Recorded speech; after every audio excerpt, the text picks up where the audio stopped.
जेही पुरुष टकले असतात त्यांच्याकडे भरपूर पैसे असतात असे म्हटले जाते.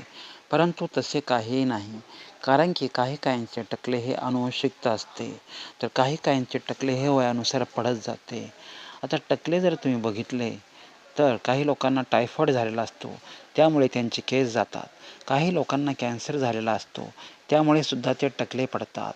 तर टकले पडणे हा गुणधर्म अनुवंशिकता आहे. तसेच अनेक आजाराचे कारण पण असू शकते. तर कोणाला वाटतं की हा टकला आहे म्हणजे त्याच्याकडे भरपूर पैसे आहे.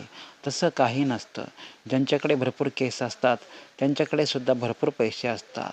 आता पैसे असणे नसणे हे केसाळ माणसावर किंवा टकल्या माणसावर अवलंबून नसतं, तर ते त्याच्या पूर्वजावर म्हणजे आईवडिलांची बापजातांची जी काही संपत्ती असते त्यावर अवलंबून असतं.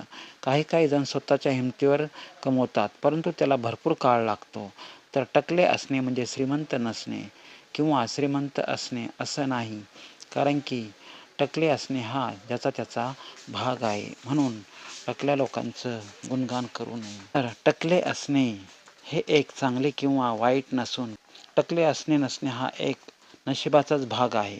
कारण की काहींना केसे असतात तर काहींना केसे नसतात. परंतु व्यक्ती ही व्यक्तीच असते.